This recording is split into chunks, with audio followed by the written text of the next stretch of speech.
Well, welcome and good evening, and welcome to Great O'Clock, everybody, on this Wednesday, October the 7th.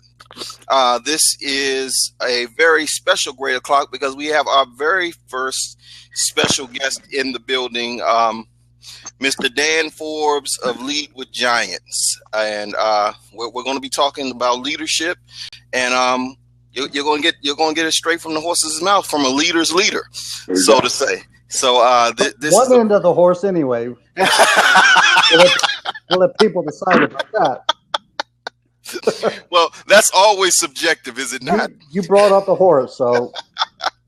Hey, I love horses. I can't help it. I really love them. Me too. They're delicious. Delicious? I don't think I've ever eaten a horse. I don't think I have either, intentionally. Well, if we eat McDonald's and we eat Burger King, we may very well have had horses because and over there in the UK, they said that Burger King was selling horse meat. They got in trouble for it. So all right. I guess we'll do real quick brief introductions. Anthony, why don't you tell the people a little bit about yourself? Yeah, so Anthony Vaughn, owner of Creation International. We do culture development, leadership development for network marketing companies, small organizations here in the DMV. And then finally, I work with startup companies and help them kind of implement their culture as well. All right. And I'm Gerald DeBose. My company is The New Wealth Order. We deal with entrepreneurs and help them create a winning culture and implement their values in their sales and marketing systems to help obviously increase profitability. And our very, very special guest here, Mr. Lead with Giants himself, Mr. Dan Forbes. Well, we're going to get into what he does, but Dan has been coaching for a while. He's run several different successful businesses, and now he is a coach to leaders of companies. I failed lots of times too. Yes. That's where I learned my greatest lesson. Yeah. Oh, please. Yes. That's a very important lesson in business. We all have to, as they say, fail forward. Yeah. Fail forward to fail successfully. So, Dan, first question for you. Tell me a little bit about Lead with Giants and what brought you to Lead with Giants. Yeah. So the first thing I would say is that just talk about the name, the words put together, Lead with Giants, and how that came about. It really started out when I was looking for a blog URL because I wanted to write about leadership, and you know what it's like to look for a URL these days. Now this was back in 2011, probably, maybe 2012.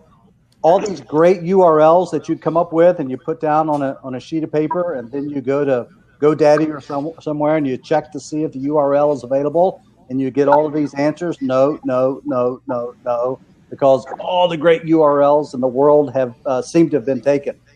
Yes. So initially I was looking for a URL that I could use that was no more than 3 words long, could somehow relate it to leadership, and I just made a list.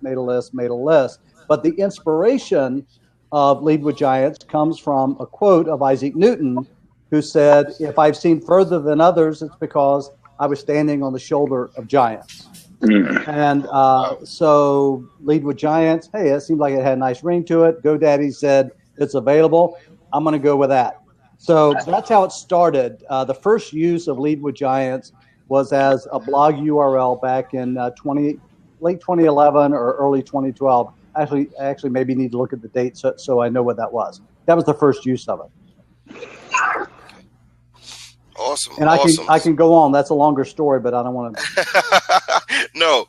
So just tell us a little bit about what Lead with Giants does, just for people that don't know who you are. Yeah. Just what does Lead with Giants do? What is Lead with Giants' mission, I should say? Yeah. So there's 2 things. There's what I do professionally. I'm an executive coach. My company now, which I formed, the LLC actually last year, is Lead with Giants LLC, a Texas corporation. But prior to that, at the end of 2012, Lead with Giants expanded from the name of a URL and a blog about leadership when I decided to create a social media community that would focus on leadership and leadership development.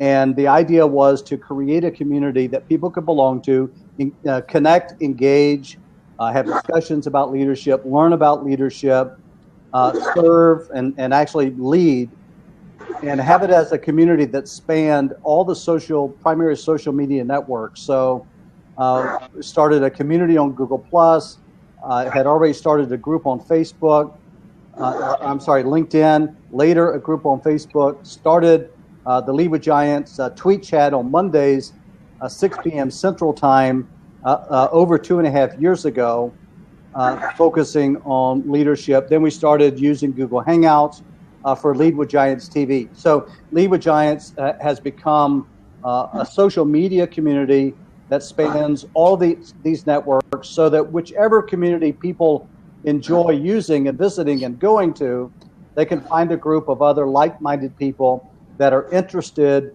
in leadership and becoming better leaders. That's great. So that's one side. Then the other side is my professional coaching business. We came up with a vision about 1.5 years ago of raising up 10,000 uplifting leaders. We made it really simple.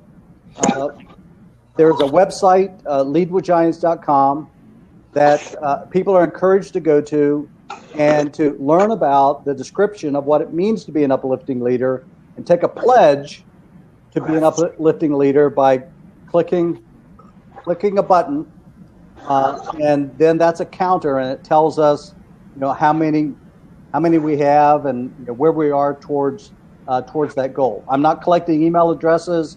I'm not selling anything. The only motive is to encourage people to be leaders. And so that's our vision, raising up 10,000 uplifting leaders, and we are now at 1,028. Awesome. And you said you started about a year ago? Probably 1.5 years ago. Wonderful. So my question to you, and then I know Anthony has a lot of questions himself.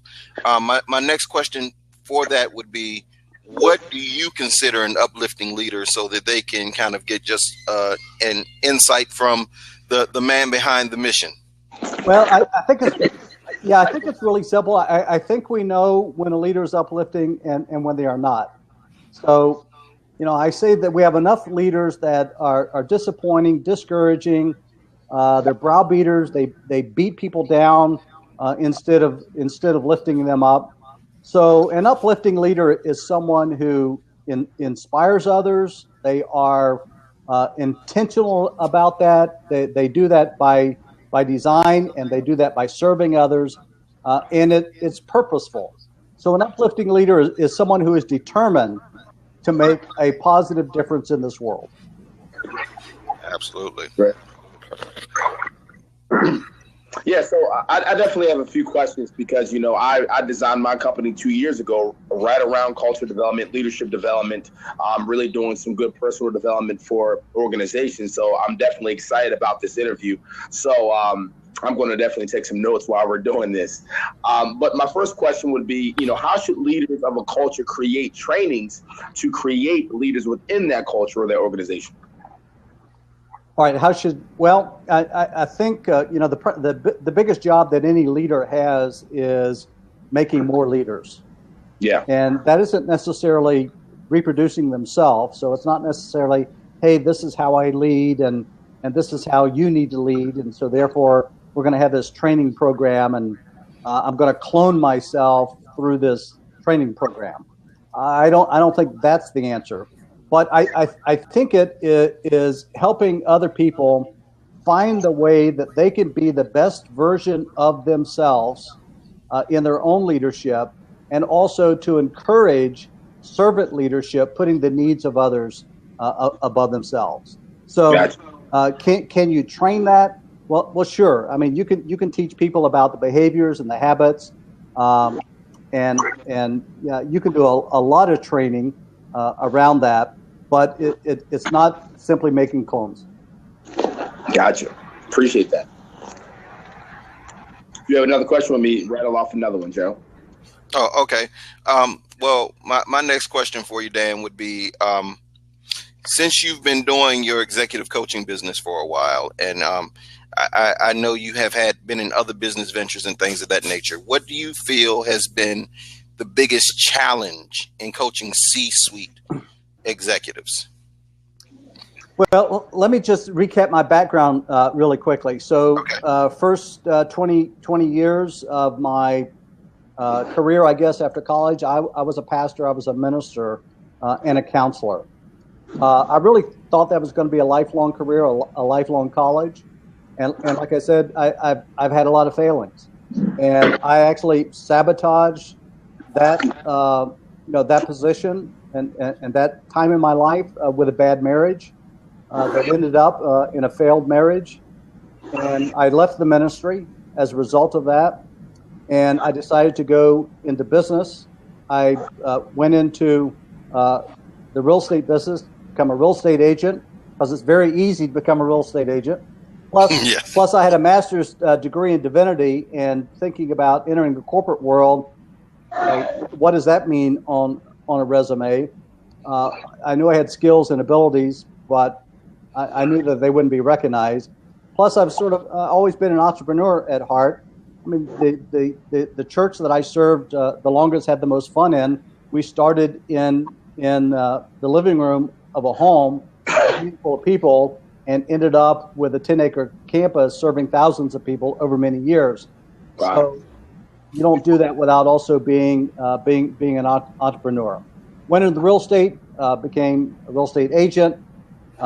Started growing a team, and that was the first experience I had of hiring a professional coach to help me to accelerate my success in business. Matter of fact, I had several coaches over a number of years that I hired, and I also was trained by the coaches that I was hired to coach the people that I hired to work with me or as part of my team. I again thought, I'm going to be in real estate the rest of my life, until the real estate crash in 2007 hit our Bradenton, Florida market. It was devastating. There were no transactions happening. It was not a reflection upon my skills, my abilities, my disciplines. Nothing worked because real estate wasn't happening. And I decided to leave the industry. I got hired by Merrill Lynch. I became a financial advisor. Again, a transition, a re-engineering of myself. I had to get a securities license and go through all of that testing and months and months and months, and became a producing financial advisor, then a certified financial planner, and again started growing a team and hiring coaches to help me grow. And in turn, I coached those who came on the team, other financial advisors or support staff. And what I noticed was being in that corporate environment of, and I won't mention the company, but a Fortune 15 now bank and brokerage firm. You talk about culture. The culture and me did not have a good fit. Let me put it that way. I wanted to do things that I felt was the best use of my skills and my abilities, and coaching was really a part of that. And I wanted to use coaching to actually grow my business.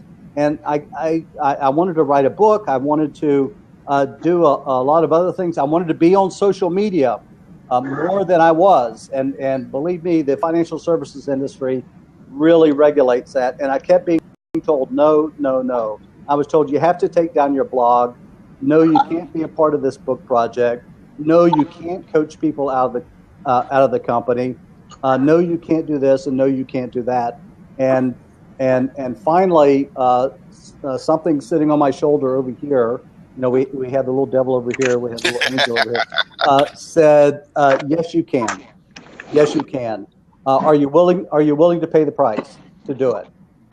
And I decided to follow my heart and follow my passion. I've really wanted to make a difference in other people's lives. I'm at a point in my life that I've said, significance is more important to me than silver. I was making a lot more money there than I am here, and my primary goal isn't making money, but it is making a difference. So that sort of brings up to speed. I made that decision back in 2012. I actually did pro bono coaching. I did.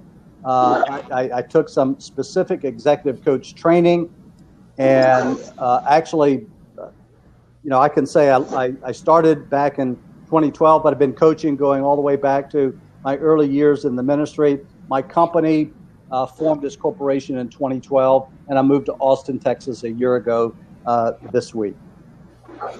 Awesome. Now, I said all of that and don't think I even answered your question. Okay, so I mean, but the story is important because that's what makes you do what you do and why you are who you are. So people need that insight. I always say your glory is in your story, right? So what do you feel has been the biggest challenge in coaching C-level executives? Well, I love coaching C-level executives. The higher you go up to the CEO. Most CEOs hire a coach because they just want somebody they can talk to. They want somebody who can be a sounding board. Most of them are not needing somebody that can help them or tell them what they do to run their business. So I am not a consultant, although I may have that word on my website somewhere. And I'm not so much as an advisor. I try not to give advice, but as a coach, I do a lot of listening. I would rather my client do 90% of the talking and me do 10% or less. And most clients have the answer already deep within them to whatever the deepest questions are that they have. And it's just allowing them to talk and talk and talk, and those answers come out exactly what they need. I like what Fred there says. Making money is easy. Any moron can make money. How you make it and what you do with it afterwards is what's relevant. Yeah, absolutely. How you make it. Fred said when I was in real estate was probably the most honest real estate guy around. Well, yeah, absolutely. That's always been important to me. So the further down you get in an organization is where you run into people who are just having all kinds of daily crises and problems, and they think of a coach as the answer man or the solution guy. And I tell people I'm not that. And if I give you advice, it's probably not good advice. I once heard it said the worst vice is advice. Don't add your vices to mine. So, well, here's the reason for that. The advice that I give is based upon my experience, my skills, my strength. My advice is really all about me. It's not about you. So when I give you my advice, and especially if I preface it and say, well, if I was you, here's what I would do, man, look out, because I'm not you, and I will screw you up if I give you advice about what you should do. Now, I can help you find your own way by being present in the conversation and through coaching. I can help you find your own way. That's better. For sure. Yes. Awesome. So I definitely have another question. So this is something that I've been encountering and then studying on and realizing. Do you think that it's a negative thing for the culture? Do you think it can potentially damage the culture when a leader admits that they don't know the answer to a big problem within the culture? Now, I know that's a little bit of an unorthodox question, but I want to get your point on that. Yeah. So is the question, does the leader ever do a disservice by admitting that they don't know the answer? Yes. Right? No, continue. I'm sorry. Okay. I just want to be sure I understood the question. Yeah. Okay. I think if a leader doesn't know the answer and pretends to know the answer, he's got a big problem, because then he's being dishonest. So, and you don't have to be the CEO or in the C-suite or manager or whatever it is. Just between you and me, if you ask me a question and I don't know the answer, and I simply blow smoke in your direction and I pretend like I know the answer, or I'm guessing at the answer without qualifying what I'm giving to you, basically I'm being dishonest. Yep. But I do think leadership has changed over the decades, where we sort of expected our leaders to have all the answers, and leaders sort of enjoyed being in that role and being the answer man or the answer woman. But I think the great leaders from the beginning of time have always been those that were willing to say, I don't know what the answer is. Wasn't it Henry Ford that said, I don't know what the answer is, but I can pick up this phone and I can have someone come in with the answer within just a few moments? That's excellent. That's what great. If I can go back for a second, Blair asked a question, and thank you for that question. Blair says, is advice always a bad thing? Yeah, don't think I was saying that advice is always a bad thing. I just said my advice. My advice is perhaps a bad thing. No, I give advice, but I always say, look, I can give you some advice if you want it, but realize this, and I'll sort of share what I shared, why it may not be the best thing for them. And I found that when I give advice, people don't usually take it anyway. So I'd rather help you find your own answer than for me to give you advice. So I'll give it, but I will definitely qualify it. For sure. Absolutely.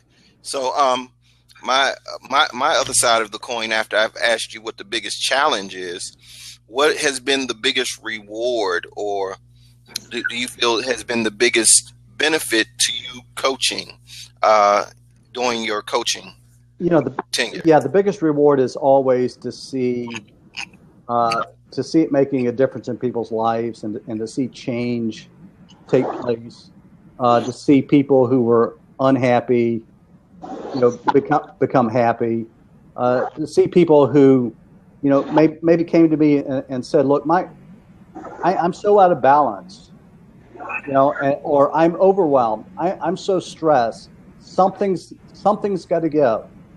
And then to be 6 months later down the road and to sort of do a check-in with them, and for them to be able to say, man, my life is better. I wish I had done this. I wish I had done this sooner. So it's seeing the change that takes place. Okay. Awesome. That's so rewarding. So how do you create, in your opinion, a powerful connection and a genuine connection, with the people in your organization, but also keeping that fine line that, I'm the leader and this is how things need to be done, but also making sure that you have a really consistent and genuine relationship with that person? The short answer is care for them. Mm-hmm. Care for them. Just be genuine. Now, if you don't genuinely care for your people in your organization, and some people don't like that expression, your people, but if you don't care for the people that are working for you, people that you've hired or your HR department have hired, if you don't really love your people, if you don't care for them, you can't fake that. And it will come through in your actions, your words, and your deeds. Now, your actions, words, and deeds will also demonstrate that you do care for them, and so it becomes quite evident. Now, do leaders need to be careful that Joe isn't such a close buddy, and so I'm going after work with Joe to Starbucks 3 times a week and having a cup of coffee with him, and I say Starbucks instead of having a beer because I'm not a real I don't go to bars. But leaders have to be careful about that. You have to be careful about the message that you're conveying, whether it's with the words you speak or with the behaviors that you have as well. So you can cross some lines. You have to show care for everyone. That's awesome. I have one more question before I open up the floor so that we can bring people in and have them be real part of the conversation. What would your top 3? What would your advice be to a young C-level executive that's starting their business, give me like 3 tips that you would give an up-and-coming entrepreneur that's just coming out of the gate. What would your 3 tips be? Don't get too comfortable. Would be one, and many entrepreneurs are not, but they could get complacent. They could get comfortable. Get used to change, because things are going to change. You're either going to have success and the company's going to grow and get bigger, and you're going to experience massive change if that happens. It could decline and it could fail, and you're going to have a lot of change that happens as a result of that. Things will not stay the same. So don't get too comfortable. Get used to change, and don't fall out of love with what you're doing. You got into this because you had a vision, you had a passion, you have a love for this. So don't fall out of love with that. That sounds real philosophical. I'm gonna write those down so I can remember those.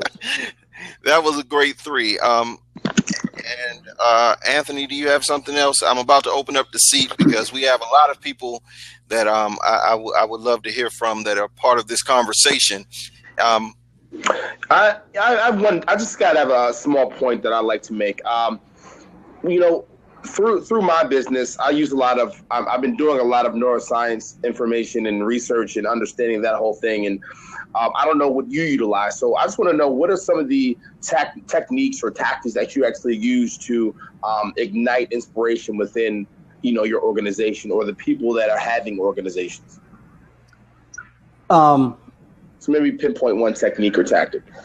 Yeah, well, one tactic is to do a couple things and do them often. Express appreciation.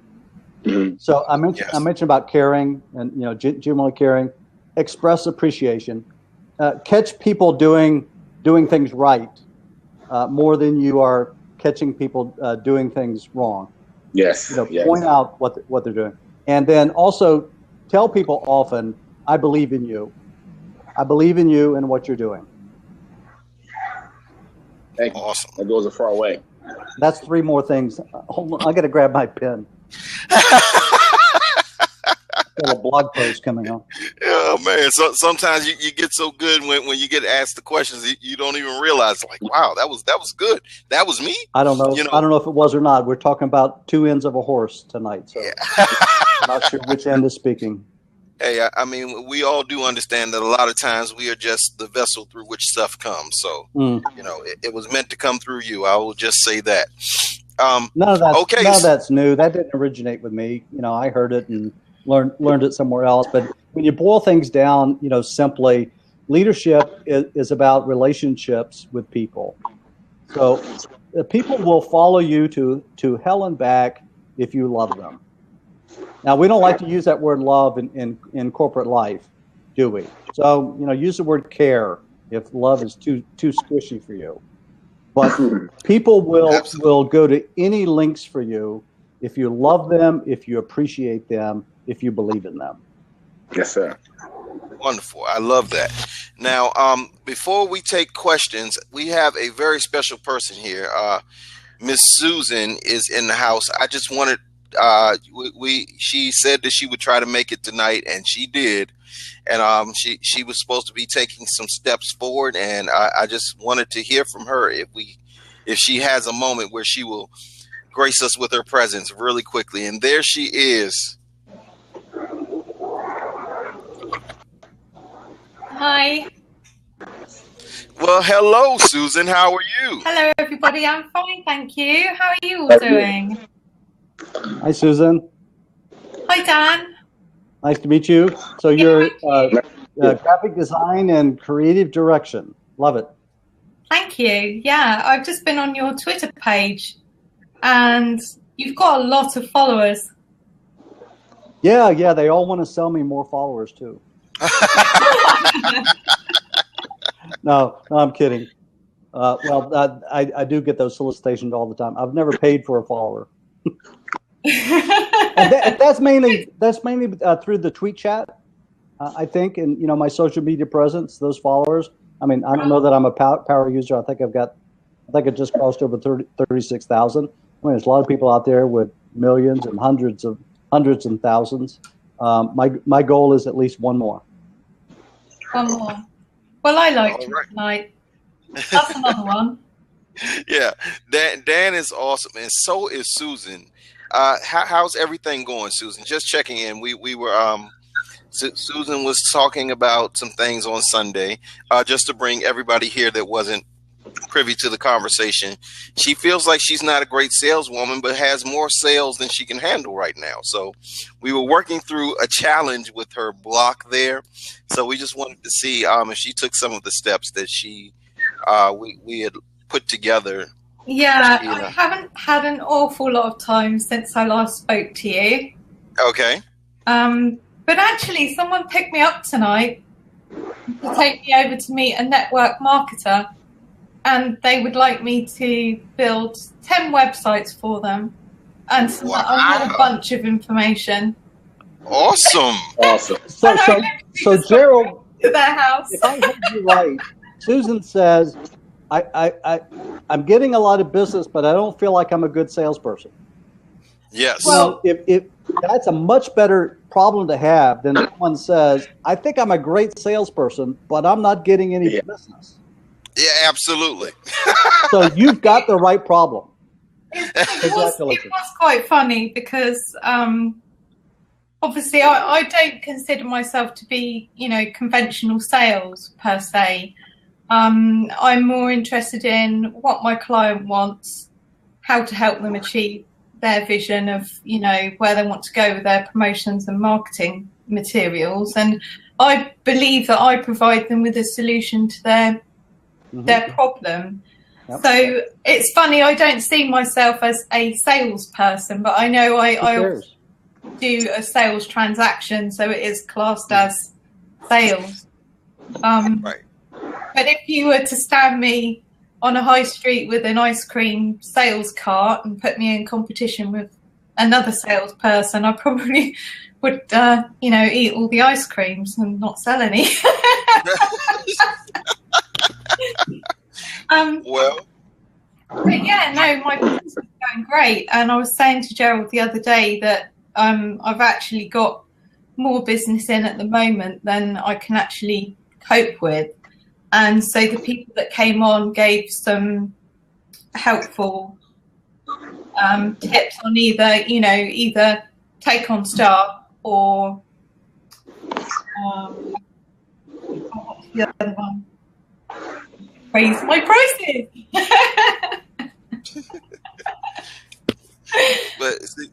Well, I think you've got a great problem. Let me ask you this: do you bring value to your clients?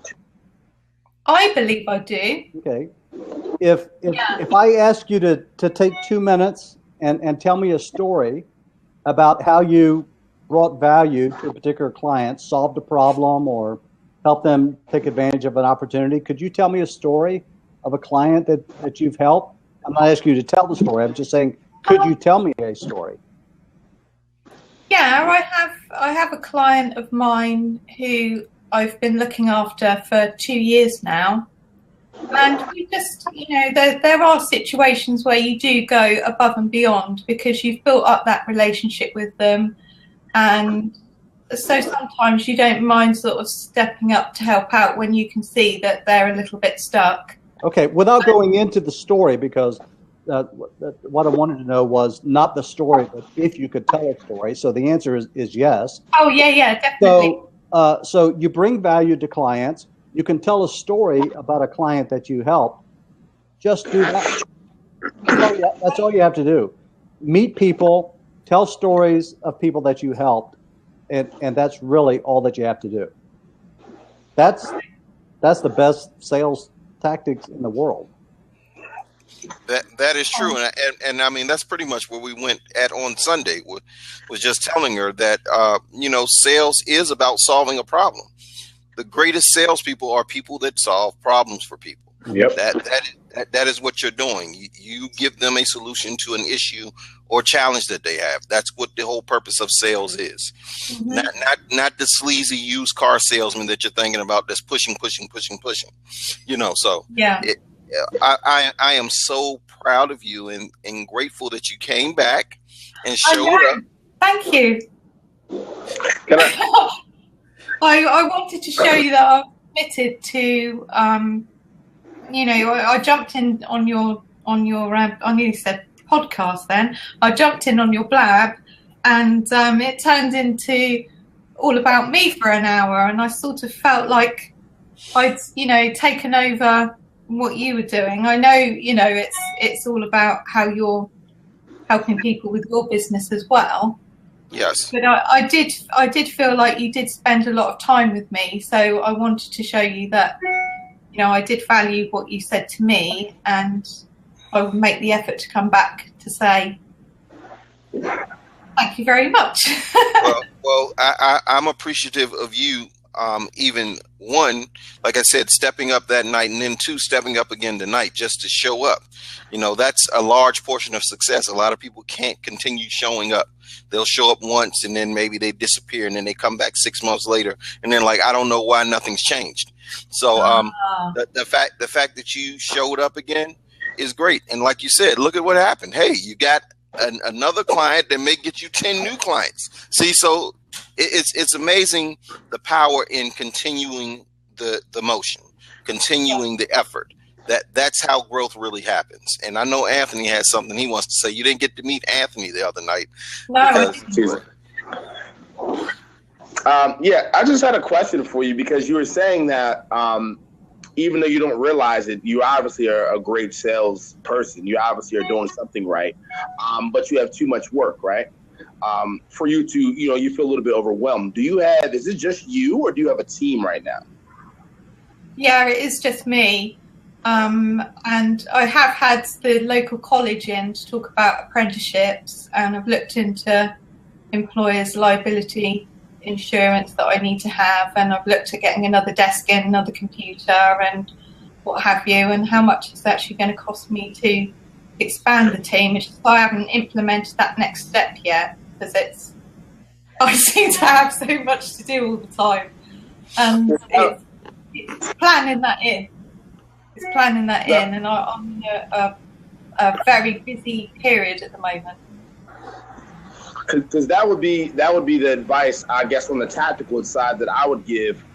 Through my research, I've realized with my business that the most successful people will handle the biggest tasks at all times. And I think for you right now would be hopping on social media, being very persistent, being very creative with your marketing, and your relational intelligence, and finding some people that believe in the same things that you believe in, and kind of form a unit and start outsourcing some of the, I'm not sure of the intricacies of your business. I'm not a graphic designer, but I'm sure there's some things that you can send out, build relationships with, and get it done a lot faster and not have so much trust on your back. Because it seems like you're ready to take that next step. I mean, the marketplace is telling you that, we want you to go to that next level. You're definitely going to need a team. That's something that I've been doing my best to try to put together for myself. And I think that's something you should definitely tackle immediately. Yeah. I mean, at the moment, I'm outsourcing my work. Sorry, I didn't know who I interrupted then. I was going to say, I've built teams in two different industries, and the thing about teams is it helps you to create a synergy that multiplies effort. I mean, you can only operate solo if you want to continue to grow and expand your business for so long, and then your capacity is all used up, and you eventually have to think about bringing on a team member before you ever think you are actually ready to bring on a team member. It's sort of like, Susan, are you a mother? No, I'm not. Okay, all right. So for ladies who have had babies, if you ever ask them, did you wait until you think you were ready to have a baby?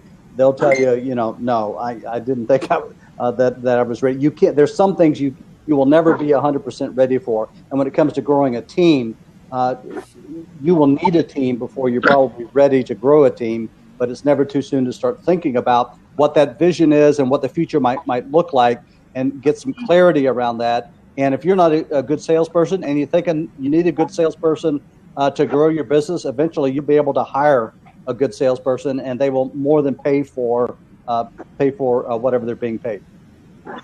Yeah, we went through a lot of this on Sunday. It's so cool. See, that should be reinforcing, though. Do you still have the notes, Susan, that you took? I do. Look at you. Look at this. See, I love it. I love it. Awesome. And some more from tonight. Awesome. See, that's what this is all about. See, this is really about that. That's why I love this platform. I definitely want to again thank you again for showing up. Hopefully, welcome. You will regularly be here with us. Even though it's a challenge sheet, because she's UK, so she's like 5 hours ahead of us. So it's like almost it's 1:45 in the morning here. Yeah. So it's like and for her to show up, that was so special to me. Yeah. So I won't keep you long this time. I just wanted to actually acknowledge the fact that you came and you showed up, and really just give you some applause. Keep doing what you're doing, Susan. You're destined for great things. Thank you very much, Gerald, and thank you for having me back. And it's been really interesting listening to you with all leadership talk. I've definitely found that interesting. And as you can see, I've already taken my notes. Yes. So I'm going to hop off and let somebody else come in. And all right. Thank you so much for all your time. Thank you. And I hope you rest well, and we will see you soon. Yeah. All right. Thanks, Gerald. Right. Bye. Thanks. Bye. Bye-bye. See you later. All right. Now, anybody else want to come up, have any questions for Dan, or just have a question in general, or just comments? You know, what we're talking about is leadership and creating a culture. I mean, really, because the culture stems from the leadership, honestly. That's what sets the tone. The leader sets the tone. So I wanted to share a tactic, well, not a tactic, actually a bit of information rather, that I realized with Dan here, if you want to hear that, Dan. Doing my research, I realized that 70%, and this could be wrong, but I got it from a good source, 70% of the highly productive organizations have a lot of the biggest decisions being made through the eternal group, right? And it's not coming directly from the high execs or the CEOs. The core organization are making some of the big decisions. They have some of those substantial leadership qualities within them, so they're not having to call upon the typical leaders of the organization, the high level executives. What's your opinion on that and that little scenario there? Well, I think that we need to go even deeper when it comes to finding solutions, or we need to go closer to the front line when it comes to finding solutions and getting ideas, especially because the frontline workers are the ones that are having the daily interaction with customers or with clients. Now, the frontline worker may not be the decision maker, but if those who ultimately make the decision aren't involving frontline workers in getting feedback and content and ideas, then they're going to miss really some of the best decisions, best ideas, and might make terrible decisions. Yes, sir. Those that are up in the corner offices with their door closed all day long are probably the worst decision makers that are out there. But yes. Those who get out and who walk among the other leaders, who have conversations as far down the organization as they could go, are going to make some of the best decisions. Definitely. And just to piggyback off that, if, like you were saying, if you are caring and loving your people, they're going to feel comfortable. And when they feel comfortable, if they notice something wrong that can really be detrimental to the organization, they're going to come to you and tell you that. But a lot of organizations are, igniting fear within their people, and their people are a little bit, terrified. I may lose my job. I may upset he or she. And, there's some really detrimental things happening to your organization that could have been avoided if you had more of a loving nature. Absolutely. I wrote a post that published today that the title was Touching Others, and it was about Pope Francis. Pope Francis, just made his visit to the U.S. I'm not Catholic. I don't understand the way the hierarchy goes. I know the Pope's the head guy, right? And I saw this picture, and I researched it. It was actually taken before he came to the U.S., and it's in my blog post as well at leadwithgiantscoaching.com. By the way, that's my other website, leadwithgiantscoaching.com. And it's the picture of him walking into a meeting at the Vatican, and there's a Swiss guard standing there doing his job. And when the Pope goes by, his hand reaches back and reaches over and touches the guard's hand. And it's a touching picture. The guard smiles and he's just beaming.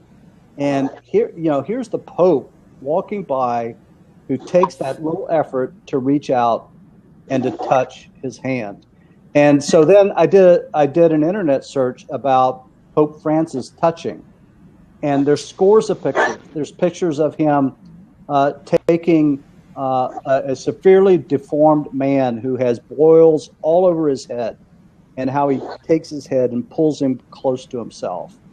Of others, a child with cerebral palsy that was with his family along the side of the road when he was leaving the Philadelphia airport, and he had his car stop, and he got out of the car and went over and touched and blessed this young boy suffering from cerebral palsy. He is epitomizing in action what I'm talking about caring for others by reaching and touching. Now, think about presidents of the United States. And I'm not talking about this, pick any president that you want. Watch them, look at the photographs that have been taken. Of course, they come down, Marine One, the chopper, and they throw up a salute.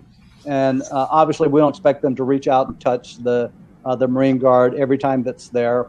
And of course, we know that during the candidate season, when they're running, they're kissing babies, right?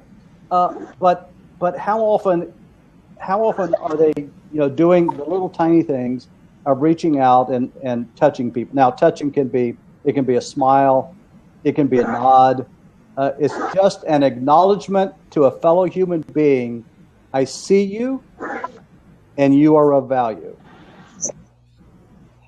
Wow. Now, I came from a Fortune 15 company that my boss, I called him the big cheese. So I was in one office. My big cheese was the leader of 5 offices. He would come into my office. He would walk by me. He would walk by many other people and never even say a word. No acknowledgement. No, I appreciate you. No, kiss my elbow or whatever. Nothing. So many times, it almost became a standing joke between me and others that were around my office. It wasn't just me. So there's sort of the opposite. And that's interesting. You're saying that, Dan, because that's why with a lot of the leaders that I work with, a lot of people that I work with, that's why I'm such a big, I'm so big on personal development. I'm so big on understanding the mind, because people don't realize what damage you're doing to someone when you are not opening yourself up to them. They really look up to you and respect you, and you're closing them off. They have no idea, realistically, what that does to a person, and how that sticks with them throughout their career and throughout their life, and really can affect different areas in their life in a negative way. So, that was definitely not a productive thing that guy did by closing himself off like that. And you mentioned earlier, should a leader ever say, I don't know? Well, yeah. When should he say it? When he doesn't know.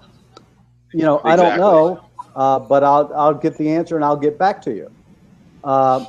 That same leader often promised things or said he was going to do things which he didn't do. So that's another good mark of leadership. If you say something, if you say you're going to do something, how about doing it? Yeah. I was going to say that consistency. That's very important. Follow through, and look, people follow people that they can believe in. It's that simple. If your actions show what your words are saying, if you treat people like people, if you have a caring for their well-being, then they care about your well-being. It's a natural type of cycle there. And they care about your business at that point when you don't act like you don't hear them, like their voice has no difference because they aren't so-called on your level. When not realizing and not, we can never erase the fact that we're all on the human level. I don't care what your title is, you're still a human being. You are more than just a number. You are more than just a figure. You're more than something just sitting in the seat. And if you treat people that way, they begin to treat you and your business like it matters to them. So a lot of people miss that boat. I can't tell you how many times that I was asked in that corporate role, how can I help you? And I would say, well, how about this, this, or this? And he would say, okay, I'll get back to you. And then he never got back to me. And the next time we did have a conversation, it was again, how can I help you? Well, what about this, this, or that? And, it was just an unending cycle until, you're right, I had absolutely no respect. So let's see. We have some great people in here. Anybody want to jump in real quick? I didn't want to hold Dan past an hour. Hour or so. So we're getting close to that. Fred, you want to jump in? John, I'd love to hear from you. Blair, Tish, it would be so awesome to see Blair. Blair is phenomenal. I was on and ask and you shall receive. Look at that. With Fred and with Blair. Always love connecting with Blair. We met through the Lead with Giants community. And Blair is coming in. She's connected. She's coming through the space that we like to call cyber. There's Blair. Long time no see. I know. With that lovely welcome, I had to come on. It was so compelling. What? Someone's saying nice things about me. Do I look okay? You always look okay. This panel just got a whole lot more attractive. I disagree completely. It's looking pretty good. It was looking pretty good. Okay. So I had some thoughts as I was listening to you, and I know that some people have been on this blab for an hour, and sometimes concentration starts to wane. But you were talking about showing care as a leader, and it is so important, and it earns loyalty and it earns trust. And then sometimes, in my experience of leadership and the leaders that I work with, sometimes it invites people to test you. And your kindness is not really reciprocated in the way that you would want it to be because, well, I'm not going to say more about why. I'm curious about your thoughts about that. Say it one more time. Who were you talking? Just in general, or what I was talking about? I'm sorry. Dan was talking about, and we were all you guys were all really talking about what happens when you, as a leader, give praise and attention and warmth and the kind of loyalty that earns from the people who work for you. And sometimes that loyalty is expressed in interesting ways. Mm-hmm. So to me, here's what I'm saying. There are two things I'm saying. One is it's not a formula, right? You can be a great leader. You can be kind and attentive, and you're not always going to get that back from the people who work for you. True. Exactly. What do you do then? Yeah. How do you think about it? These are questions that I'm interested in. Yeah, I mean, you may even have someone out to get you. Yeah. Right? I mean that happens. Yeah. Just because and then you're sitting there going, I'm so nice and I give praise and I've been coaching them to be a great leader. Why are they treating me like crap? Yeah, why are they out to get me? And then there are some people that are just crazy, as well. Yeah. And there's some people that are, that have problems with social skills. So there's all kinds of problems that people have. The thing is, we can only be responsible for ourselves. So I can't be responsible for you. I can be responsible to you. And if I choose as a part of my my boundary or my standard that me being responsible to you is to care for you, care about you, and to act in ways that demonstrates that care. If I always want to take the high road, if I want to use the golden rule as my as my motto, if I want to treat others like I would want them to treat me, what I can't be responsible for is how they react to that, and what it is that they do towards me. What am I going to change? I mean, there's nothing for me to change. So I have to be able to simply accept that. And I love the serenity prayer. Accept the things that you cannot change. God grant me the serenity to accept the things I cannot change, and the courage to change the things I can, and the wisdom to know the difference. Yes, one of my favorites. We get into trouble when we are trying to do the opposite of that, and we're trying to change the things that we really can't change, and we're not accepting the things that we really need to be accepting. Yeah, I was going to say, just to even coincide with what Dan just said, it's not about changing for those, and I get what you're saying, Blair. You're not talking about changing. I'm just talking about in general. Some people will be like, well, I can't be nice because when I was nice, this happened. No, it's about you being you and your management style. Everybody has a style and everybody has their own individual personality. Now, the thing is, you're going to have people that no matter what way you treat them, they're going to be different with you. They want to challenge you. Just let's just say that. I was trying to find a nice word. Test. I like the word test. Yes. They definitely want to. They want to test your mettle and test your will, and just see if you're actually nice. Because sometimes that's what they're doing it for, and then other times they're doing it just because, like Dan said, they're stupid people, and it's nothing you can do with someone that wants to be stupid. Von White says you can't fix stupid. Yeah, exactly. Yeah, the other thing is sometimes we think it's about us, and it's not about us at all. Sometimes that person is going through something else. Absolutely. And how do you make that distinction? And how do you coach people in that distinction? What criteria are you looking at to say, oh, this is about me, I might need to look at it, or this has nothing to do with me? Well, whether if it's a coaching client, I'm always trying to go deeper beyond whatever the first answer to the question is. And so, there's one technique that's really good to ask, and that's, why is that important to you? And you ask that about 5 different times, and about the 5th time, you're getting really down to it.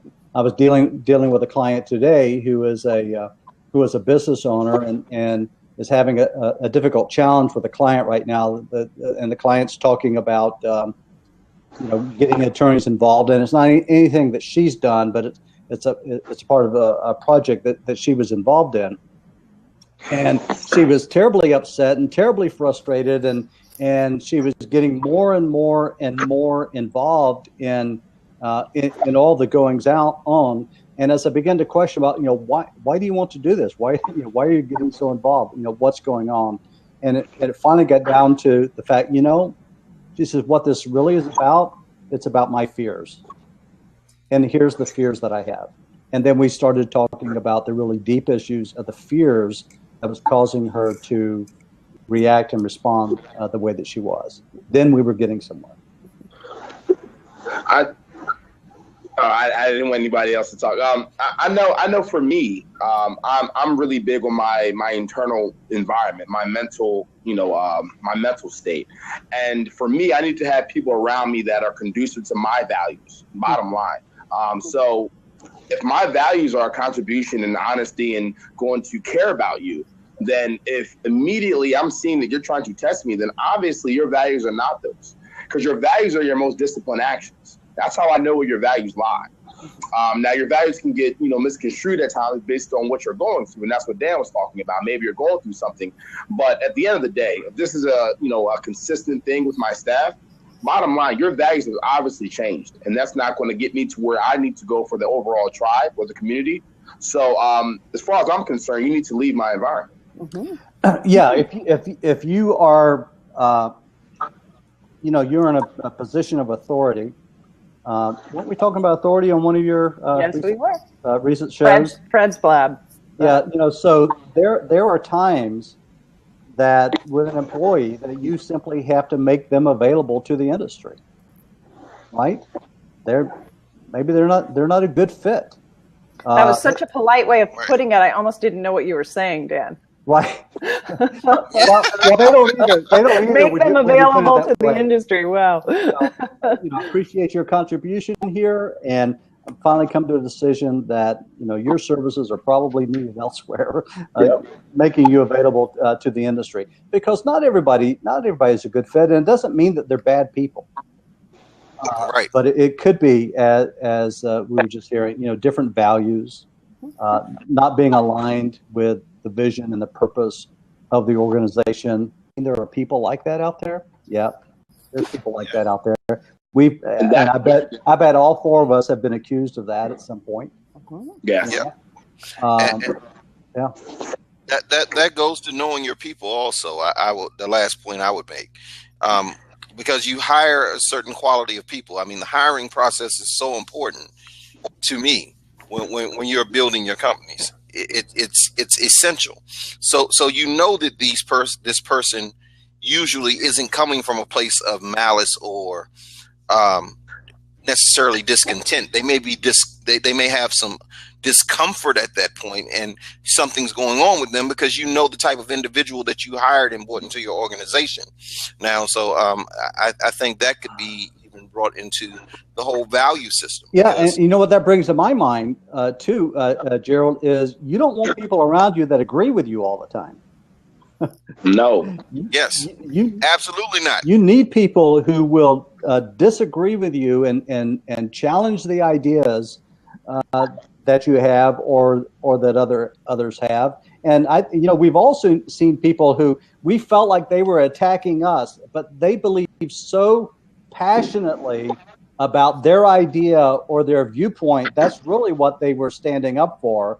Now maybe they didn't know how to express it very well, but that's where, Blair, you were asked about, how do you determine that is just, try to be aware, elevate your own emotional awareness, right? Where you're aware of your own emotions and learning how to manage those, and you become aware of other people's emotions too. That self-awareness, that emotional intelligence is a huge part of that.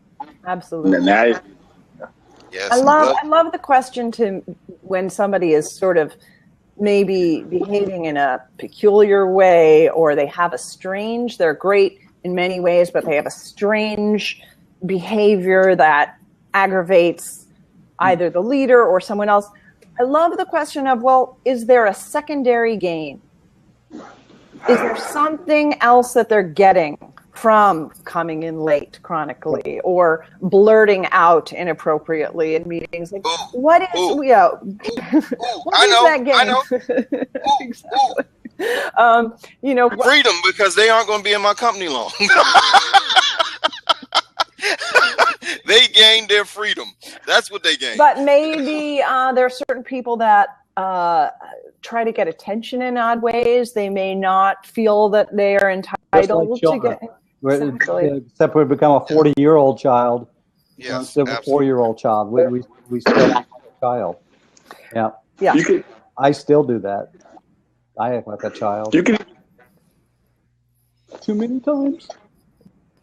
You can even look at it on the flip side. If they're acting like that, maybe, again, look into the leader and look into yourself and say, am I making this person feel like they matter enough? Because that's important too. Do they feel substantial enough? Because if someone doesn't feel like they have a voice, and that's a natural strength of theirs, is they want to be known or be present, then they're going to start acting childish at times. And it's not maybe they're a bad person. Maybe they just do not feel that they matter within the company. And that's your job to make sure everyone feels that they matter and have a place. Well, as Blair points out too, it might be a behavioral issue with someone. If you do a 360 on someone and you interview 10 or 15 people that are working with them, their coworkers, their peers, maybe vendors and others, and then there's some commonality of what comes back is some behavioral trait that just sort of rubs other people wrong. Now you've got some conclusive evidence that you can use, and can people change? Sure, they can change. Coaching for behavioral change. I'd love to do that. I have a methodology for helping people make behavioral change. And if what an organization has to decide is this employee, is it worth it? Is it worth the investment? What's possible if this person can smooth out these rough edges that they have? And it costs an awful lot to hire a new employee. So I'd certainly work at trying to fix the ones you got first. Yeah, absolutely. Wow. Hey, Joe. Yeah. Oh, excuse me. I just wanted to say real quick, thank you so much, Dan, for your time. I personally have to run for a minute, so that's why I was going to try to interject. But thank you so much for your time. Me and Gerald are definitely thankful for all of that. And nice meeting you, Blair. So nice meeting you. Go ahead and give me a call later tonight or tomorrow when you get a chance, brother. I will. All right. Thanks, Anthony. Yeah, I think he was running out of data anyway. It went to audio only on my end. I don't know. Yeah. So now we have Mr. Fred Oban. Oh, not Fred. Hey, Fred. Hi, guys. Hello, Fred. I don't understand some of the big words that Fred uses. I need you to dumb it down. From a guy whose English is the second language, too. So. Right. I tell you. I like Fred. He's sharp. I don't care what they say about him. Ditto. It's the haircut. Fred is that's the bishop right there. Well, first of all, I heard all you guys talking about, about you can't fix stupid. Yes, you can. It's the leadership, but let me put it this way: stupid doesn't fix itself. That's a leadership requirement. So what you're calling stupid here could merely be misinformation, poor assumptions. I always say people don't make bad decisions. They usually make great decisions based on piss poor information, and that's more often the case that happens. So whether you're calling it stupid, first of all, never call it stupid. Never use the term, how stupid can you be? Because there's some people who are going to take that as a challenge. That's a good yeah, stupid is as stupid does, as Tim says. A lot of it is perceptual, right? So, as consultants, if people weren't making bad decisions or weren't doing things... How do you fix stupid? How do you fix stupid? Yeah, you say you could fix it. Well, generally... you make it available to the industry. What was that? The person... Yeah, that's what I said. I'll make it. I will set them free. I will and set give them them their freedom. Exactly.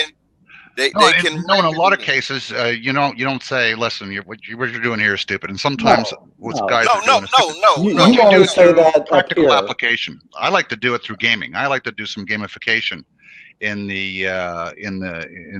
with whoever I'm consulting, because in a lot of cases, it's a good mechanism of discovery for them. And it's also a reasonably good mechanism of voice for everybody who's playing in the game. They go, well, why are we doing that? Well, yeah, that was kind of my point. Are there some people, though, that they just don't get it and they never will get it, whatever it is?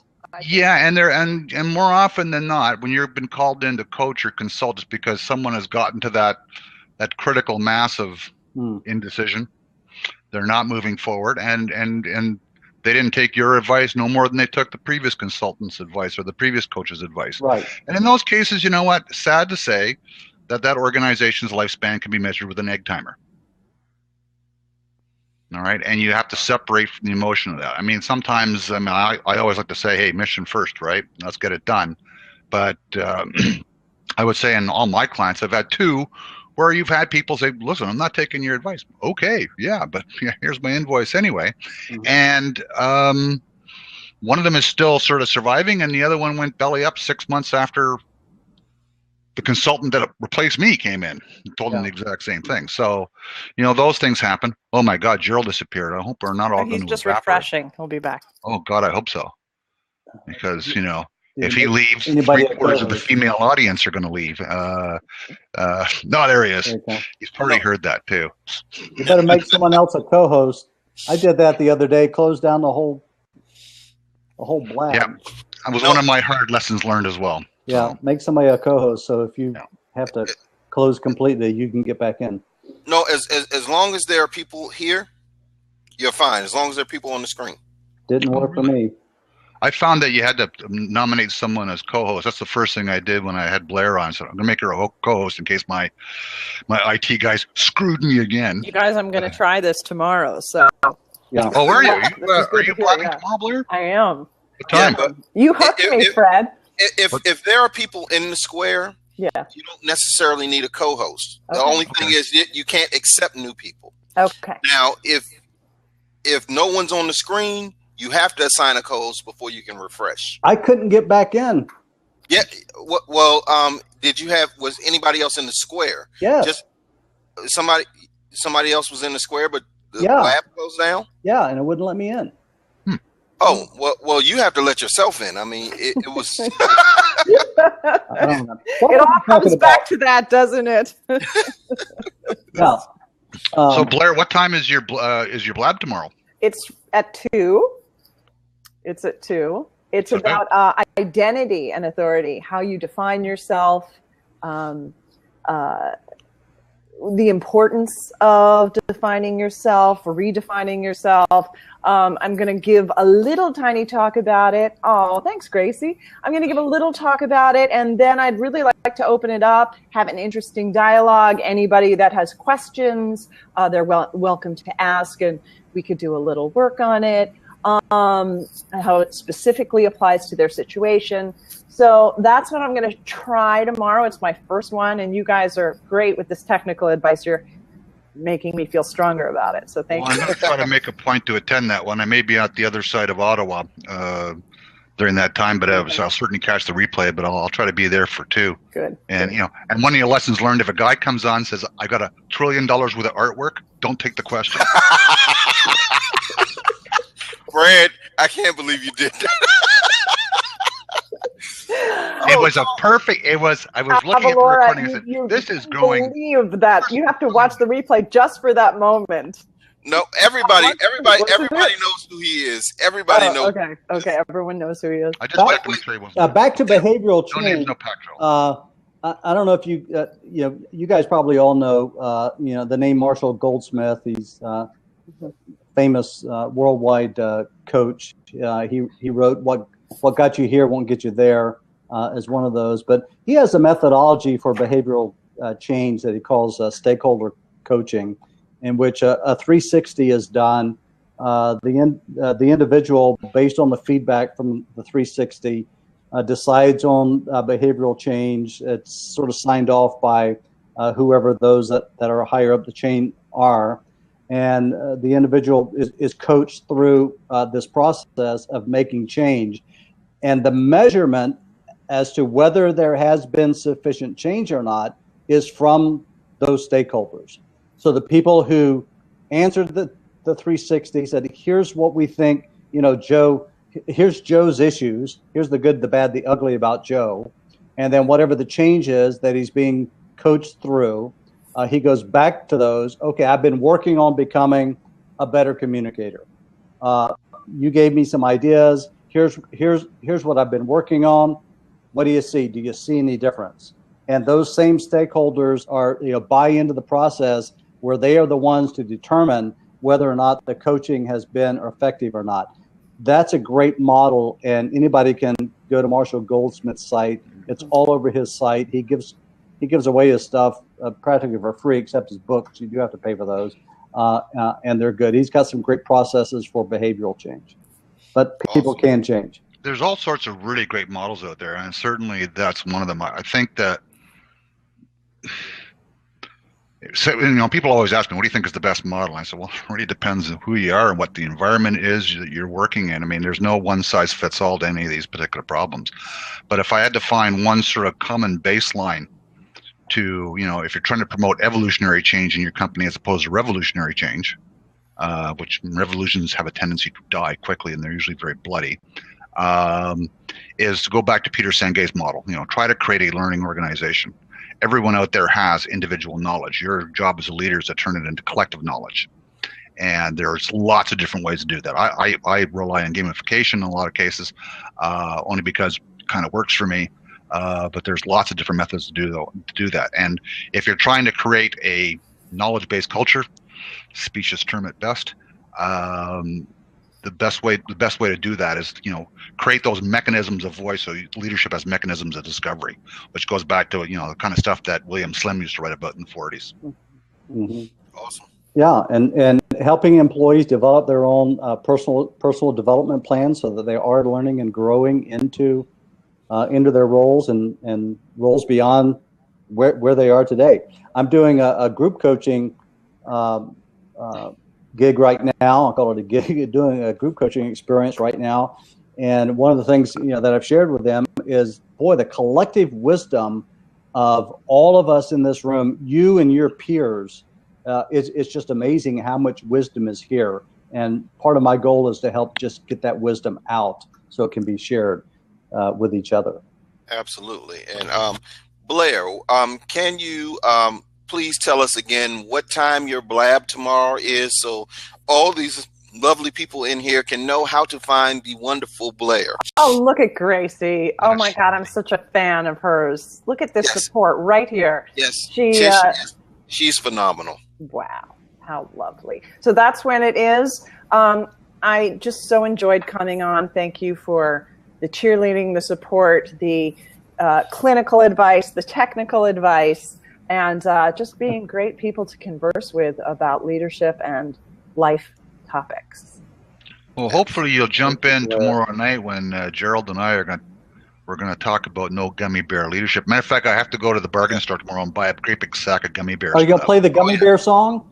There's a gummy bear song? Tomorrow night. Oh man. I will definitely try to pop in. I might come in late. I don't know what time. That's 5 a.m. in Australia. Darn, Tim. I gotta find the gummy bear song. Oh yeah. And I'm gonna have plenty of gummy bears, because you know how I feel about the gummy bear thing, Fred. Wait, before I exit, I want to tell one really amazing gummy bear story that ties into this entire thing that we've just been talking about. Okay. Awesome. I had a boss. This is a little bit of a managing up story. Ooh. I think Dan's doing that. Oh, that's Dan. I was like, where is that I'm looking around like, I don't. It's the gummy bear song. Do you really believe I don't music like that? You got it? Sorry, Blair. That's okay. That's okay. I love accompaniment. It makes it all better. So, so the story is that I had this boss. It was a long time ago. I was working at Playbill Online, and I was doing some writing and data entry and stuff like that. And my boss would come over, and he would talk to me. He would kind of hang over the edge of my cubicle, and he would tell me stuff about his wife. And he would tell, even in my 20s, I kind of had that presence where people were talking to me about stuff, and it was irritating. And I couldn't say to my boss, like, why are you talking to me about this stuff? Like, don't you have work to be doing? I couldn't say that to my boss, but I really needed to fix it because it was getting a little inappropriate. I didn't want to hear about his personal life anymore. And I wanted to do my work. So what I did in terms of this secondary gain, I was like, well, why is he coming over to me? And I thought, he wants some sweetness. It's a dry environment. Maybe he just wants a little bit of, sweet tenderness. It wasn't really flirtatious. It was more confessional. And I bought an assortment of candy, including gummy bears. And I put them in a tin. And I swear to God, he came over and he started talking to me. And I just went, would you like some candy? And he goes, no. And then he goes back to his story. And I go, you sure? And he said, no, it's okay. I swear to you, he did it one more time, and then he stopped coming over and telling me his stuff.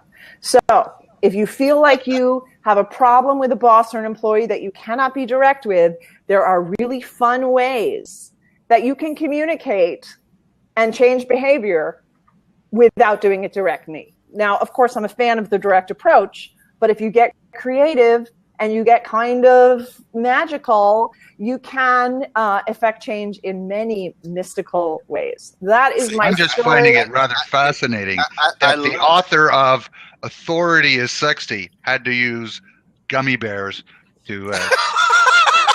Didn't have to I'm going to write that one down. It chose ingeniously to use gummy bears. Thank you very much. I would say, though, yeah, that just shows the power of what happens if you try to give someone that feels they're of substance gummy bears. Yes. He left. Yes. Exactly. He did not want those gummy bears. No, he didn't. That's right. No, wait. Before I go, because I'm taking a very long. What's the message of other things that you could give? What's the message of other? I'm sorry. What else could we give to somebody that would communicate a message? Thallium? No, I'm thinking that's brilliant. You just take out your meds and go, I've been taking this. Does this work? In the candy realm, maybe milk duds. Oh God, there's anything, Twizzlers. Are you vaping? Are you vaping, Fred? Is that a vapeology thing? Is that?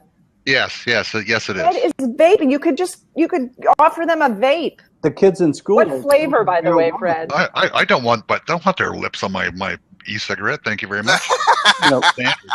God knows where they've been. If they're so lonely, God knows where they've been. I was just working in an office, and the whole office that these people they smelled like weird candy from that vapeology thing. I mean, vapor.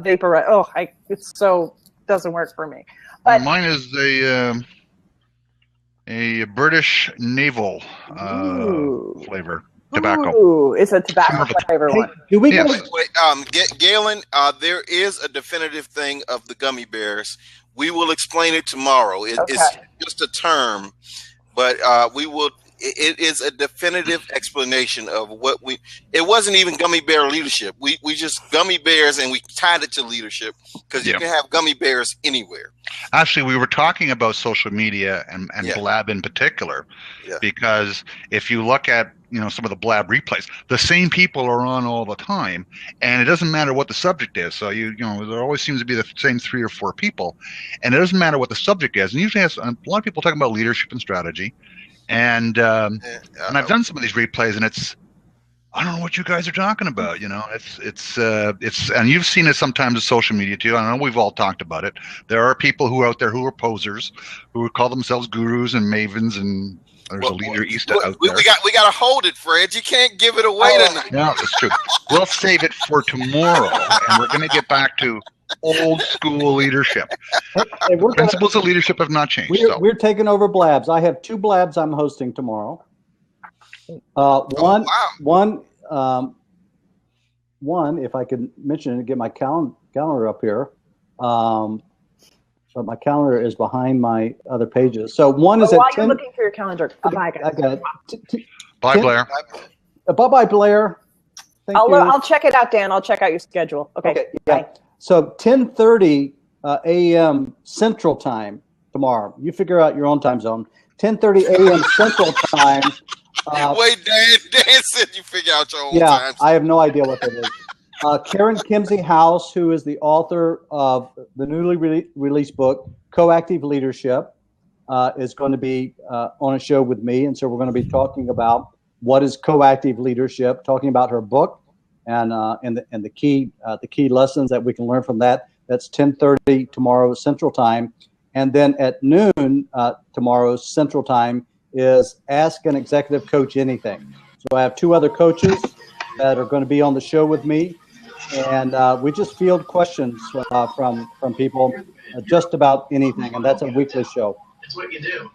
Awesome. Well, I want to welcome to the panel, Mr. Tom Reed. Tom is a great guy. I've seen him around a lot. It's the first time I've ever had the opportunity to have him on one of the Blabs I host, so I feel privileged. How are you, Tom? It's very kind of you to say. Thank you very much. Tonight I'm tired. I had a long night last night getting ready for a presentation today, and then got through the presentation and went and I treated myself to a royal burger at Red Robin. Complete with the never empty root beer float and the never empty French fries.